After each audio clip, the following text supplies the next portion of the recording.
a special guest also, right? So आज का जो विषय विदित ने चुना है वो बहुत ही रोचक तो नहीं कहूँगी, फिर कॉन्फ्लिक्ट्स कभी रोचक नहीं हो सकते, so but very important topic he has picked. So यदि हम कॉन्फ्लिक्ट की बात करें तो बहुत तरह के कॉन्फ्लिक्ट्स हो सकते हैं, राइट? और मेरा जो फेवरेट है मैं उसी पे ज़्यादा बात करूँगी. So but before I come to that, what is conflict actually? So बहुत ही सरल शब्दों में यदि बोला जाए तो when two people fail to agree on a certain point, तो वहाँ पे कॉन्फ्लिक्ट होता है, राइट? सो उसमें डिफरेंस ऑफ ओपिनियन हो सकता है, कोई भी रीज़न हो सकता है, and it can be information conflict, जहाँ पे कहते हैं कि मुझे पूरी इंफॉर्मेशन नहीं मिली या मुझे पता है कि नहीं, बहुत सारे कॉन्फ्लिक्ट इसी पे आ जाते हैं. Then we have interest conflict, दो जनों के इंटरेस्ट जब आपस में टकराते हैं तो there is certainly conflict. Value conflict, यदि आप गूगल करेंगे ना कॉन्फ्लिक्ट को तो ये सारे कॉन्फ्लिक्ट्स आएंगे, where you try to impose your values on somebody, तो वहाँ भी एक कॉन्फ्लिक्ट आता है. सो एक घर की मैं बात करूँ तो मदर इन लॉ की वैल्यूज अलग है, डॉटर इन लॉ के अलग है, राइट? सो वो कहेगी हमारे यहाँ तो ये होता है, वैल्यूज है, सो वहाँ पे कॉन्फ्लिक्ट हो सकते हैं. And then comes relationship conflict. So I am going to talk about relationship conflict like that, right? So जहाँ पे नेगेटिव इमोशंस जनरेट होते हैं रिलेशनशिप में, सो वहाँ कॉन्फ्लिक्ट्स होते हैं. And it can be because of difference of opinion और poor communication, और एक दूसरे की इंटेंशंस पे भी हम जब डाउट करने लगते हैं तो कॉन्फ्लिक्ट जनरेट होते हैं, राइट? एंड इसको कैसे हम एड्रेस कर सकते हैं, तो this can be address by allowing each other uninterrupted time to talk through the issue. किसी भी कॉन्फ्लिक्ट का एक जो समाधान हो सकता है वो संवाद से हो सकता है, लेकिन कॉन्फ्लिक्ट संवाद के बाद भी होता है और बिना संवाद के कॉन्फ्लिक्ट भी होते हैं. जैसे दो लोग आपस में चर्चा कर रहे हैं और दोनों के ओपिनियन डिफरेंट है, तो वहाँ एक कॉन्फ्लिक्ट होता है, वो संवाद वाला कॉन्फ्लिक्ट होता है. एक बिना संवाद वाला कॉन्फ्लिक्ट भी होता है कि जहाँ पे just because of my some action और माई बिहेवियर और माई एटीट्यूड दूसरा बंदा उससे हर्ट हो जाता है, तो वहाँ पे बात कोई नहीं हुई है, but then you feel you get hurt, और वो अपने मन में ही वो चीज़ रखता है बजाय उसको सॉर्ट करने के. वहाँ वो जो कॉन्फ्लिक्ट है वो सबसे खतरनाक होता है. When you keep things in your mind, you don't talk about that, वो चलता जाता है, वो खींचता जाता है, एंड एज अ रिजल्ट वहाँ पे फ्रस्ट्रेशन एंड बहुत ज़्यादा डिफरेंसेस क्रिएट हो जाते हैं, राइट? सो ज़रूरी है कि आप संवाद करें जब भी किसी के साथ कोई कॉन्फ्लिक्ट हो. एक स्टोरी छोटी सी मैं शेयर करना चाहूँगी. एक डॉक्टर ने अपने वीडियो में बताया था कि when he was winding up in the evening, एक इम्पॉर्टेंट केस आया. The person was just 21 years old, young, non smoker, कोई हेल्थ इश्यूज नहीं है, no liquor, nothing, and severe heart attack.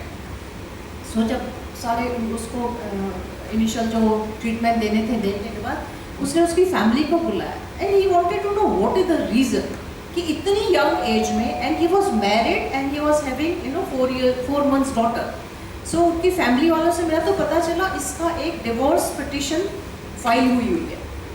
So husband wife में बहुत भयंकर conflicts थे, and he was so stressed, वो इतना स्ट्रेस था कि उसका सो time is up, okay.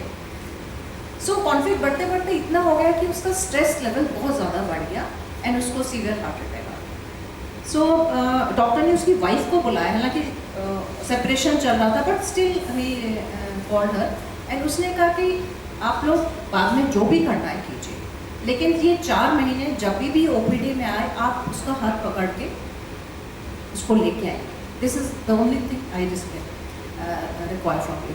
And उस लेडी ने कहा कि ठीक है कर लेते हैं, डिवोर्स तो होना ही है and he is on bed, तो चलो. आफ्टर 4 months उसका फिजिकल कंडीशन इतना सुधर गया कि after some time he was perfectly okay, दोनों के डिफरेंसेस ख़त्म हो गए एंड डिवोर्स पिटिशन वापस ले ली गई. सो ये जो कॉन्फ्लिक्ट के बाद जो स्ट्रेस लेवल आता है वो बहुत ज़्यादा बहुत रिस्की होता है. सो जो भी कोई कॉन्फ्लिक्ट्स होता है, so we should try to sort it as soon as possible. बात कीजिए, संवाद कीजिए, एंड क्या क्या सॉल्यूशंस होते हैं मैं क्विकली इस पे आती हूँ बिकॉज टाइम बहुत कम है। सो सबसे पहली जो ज़रूरी चीज़ है, you should learn to know how to use your emotion. हम क्या करते हैं, अपने इमोशंस को सही जगह काम में नहीं लेते हैं, इतनी निगेटिविटी अपने अंदर लेके आते हैं कि वो कहीं ना कहीं वो बहुत खतरनाक स्थिति हो जाती है। And secondly acceptance, we don't accept other person as he is.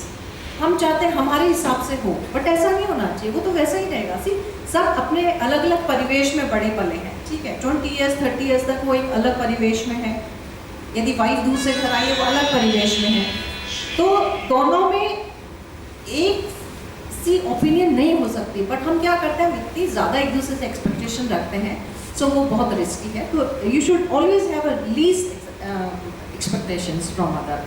Communication gap सबसे, this is one of the biggest reason. हम बात नहीं करते हैं, कुछ हो जाता है तो चला हो जाएगा, टाइम के साथ हो जाएगा, बट नहीं होता। You should always talk about that issue immediately. And सबसे इम्पॉर्टेंट जो चीज़ है वो हेल्दी इंटरेक्शंस रखें एक दूसरे के साथ। हम लोग इतनी एक्सपेक्टेशन एक दूसरे के साथ रखते हैं तो कहीं ना कहीं कॉन्फ्लिक्ट फैमिली में होते हैं, ऑफिस में होते हैं, सब जगह कॉन्फ्लिक्ट्स होते हैं, एंड एज अ रिजल्ट हमारी हेल्थ पे उसका बहुत बड़ा इम्पैक्ट आता है। एंड वो मैंने आपको एक स्टोरी बताई है, ठीक है। सो हम लोग इतना सारा सामान घर में इकट्ठा करके रखते हैं, we have everything all luxury, but हमने क्या इतना सारा सुकून इकट्ठा करके रखा हुआ है अपने लिए। सो स्पिरिचुअलिटी की बात अभी हो रही थी, तो I think that is one good solution कि सबको उस दिशा में धीरे धीरे जाना चाहिए। यदि कोई कॉन्फ्लिक्ट है भी तो you should handle that in a very wise way, और जब भी होगा जब आप यहाँ से यहाँ सुकून होगा तभी वो कॉन्फ्लिक्ट हम सॉल्व कर सकते हैं। So this is all from my side, thank you so much.